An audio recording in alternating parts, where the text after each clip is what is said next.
People see a positive result on a medical test and conclude the disease is likely, then they worry, seek aggressive treatment, and sometimes get harmed by the follow-up. The misconception is confusing the chance of seeing that test result if you were sick with the chance you are sick given that test result, and forgetting how rare the disease was to begin with. Mathematically, that swaps the likelihood for the posterior and throws away the prior, which pushes tiny probabilities up and big ones down in a predictable way. Picture yourself approving a new fraud filter or interpreting a promotion experiment, and that quiet swap is steering you toward overconfident decisions long before anything looks obviously wrong. Here is the mental model that does not break.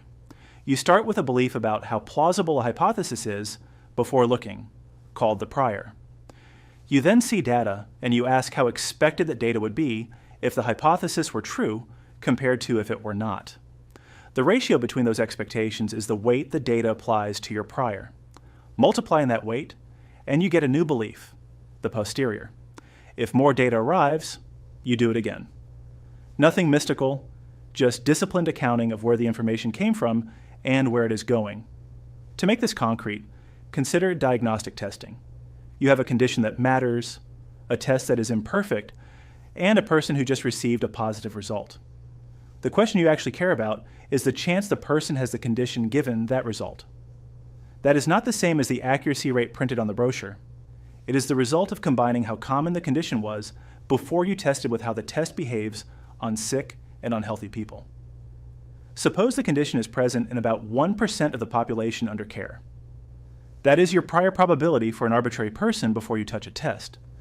If you prefer odds, the prior says the condition is much less likely than its absence. This is not pessimism or optimism. It is the base rate of the world you're operating in. Understanding why that base rate matters is the sticking point for most learners. Evidence does not float in a vacuum. It lands inside a world where some states are common and others are rare. When the state is rare, even moderately strong evidence can be overwhelmed by the sheer number of ways the world can look similar without the state being present.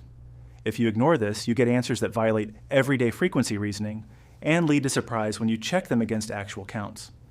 Assume the test detects the condition in roughly 95% of people who truly have it. That is sensitivity, the chance of a positive result given the person is sick. It tells you how often the test misses real cases. High sensitivity means few misses among the sick. Sensitivity is not the number you want to report to a patient. It is only part of the story because it does not say anything about how the test behaves on healthy people. Without the other half, you cannot say how much a positive result should move your belief. You would be answering the wrong question with the right-sounding number. Assume the test incorrectly flags healthy people at about 5%. That is the false positive rate, the chance of a positive result given the person is healthy.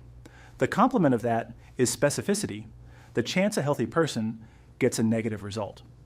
Together with sensitivity, this tells you how the test treats the two relevant worlds. Here's a step-by-step update that most people skip. Translate the prior probability into odds because odds stack cleanly. Ask how much more likely a positive result is if the person is sick than if they are healthy. That comparison is the likelihood ratio. Multiply your prior odds by that ratio to get posterior odds. Then convert the odds back to a probability if you like reporting probabilities. Every piece is interpretable. You started with how common the condition is. You weighed the positive result by how selectively it appears in the sick world over the healthy world. And you ended with a clean, updated belief. With those assumptions, a single positive result means the chance the person actually has the condition is about 16%. That is the correct direction and scale. The evidence moved the prior upward, but the condition is still unlikely because the base rate was small and the test still produces positives among the many healthy people. If that sounds counterintuitive, the resolution is that your intuition previously ignored how many healthy people are available to generate lookalike evidence. Now consider what goes wrong when you do the common flip. If you report the sensitivity as if it were the chance of disease after a positive, you will overstate risk and overtreat. If you ignore the base rate, you are evaluating the test in a fantasy world where sick and healthy are equally common, so of course a positive feels persuasive. The costs show up in unnecessary procedures, wasted resources, and models that trigger too often and lose credibility with users. There's a correction you can apply even when you do not have exact numbers. Ask two questions in order. Before I saw this, how plausible was the hypothesis relative to its alternative? And under each possibility, How surprising is this observation? If the observation would be common whether the hypothesis is true or not, it should not move you much. If it would be striking in the alternative world and expected in the hypothesis world, it should move you a lot. This is just the odds update without arithmetic. Prior plausibility times comparative surprise. If you do have numbers, use the odds method on paper. Convert prior probability to odds, compute the likelihood ratio as sensitivity divided by the false positive rate for a positive result. Multiply, then convert back. For a negative result, use the ratio of false negative rate to specificity. When evidence arrives in pieces you believe are roughly independent given the hypothesis, multiply the corresponding ratios each time. That is exactly what a naive Bayes classifier does. When features are not independent, the same idea holds, but the ratio must be computed jointly rather than factorized. A frequent beginner mistake is to compare the wrong worlds. They compare the chance of the data under the hypothesis to the absolute chance of the hypothesis itself, which is apples and oranges, or they compare the hypothesis to nothing rather than to its explicit alternative, so they never actually compute a ratio. The update always pits one concrete generative story against another. If you have not named the alternative, you do not have an update. You have a slogan. Another mistake is to normalize by the wrong total. People try to average conditional numbers that live on different denominators and end up with a probability that exceeds sensible bounds without noticing. The correct normalizing story is simple.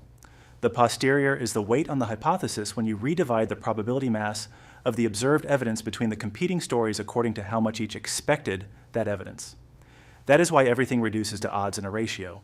The redivision is exactly what that multiplication implements. One more practical detail that saves time. When the prior is extreme and the test is only moderately discriminative, do not spend hours arguing about the last decimal place in the test parameters.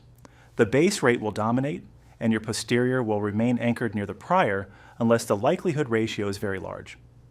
Conversely, when the prior is roughly balanced, even modestly informative evidence can swing the posterior hard. Knowing which regime you're in keeps you from chasing noise or dismissing signal. This framework scales beyond testing. In ranking spam, the prior is how many messages are spam-like before content. The likelihood ratio is how much more common the observed features are in spam than in normal mail, and the posterior is the score you threshold. In experimentation, your prior about an effect size, the sampling distribution of your statistic under an effect and under no effect, and the observed data generate the update. In risk scoring, the same three parts let you calibrate alarms instead of guessing thresholds. The most important shift is to stop asking what the evidence says in isolation and start asking how the evidence rebalances probability mass between named alternatives given where you started. You're not extracting truth from a test. You are reallocating belief based on comparative fit. Once you see the update as odds times a likelihood ratio, you stop flipping conditionals and you stop ignoring base rates. Next, discrete probability distributions mapping every possible outcome will give you the roster of states you need to enumerate before you can allocate belief among them with any discipline.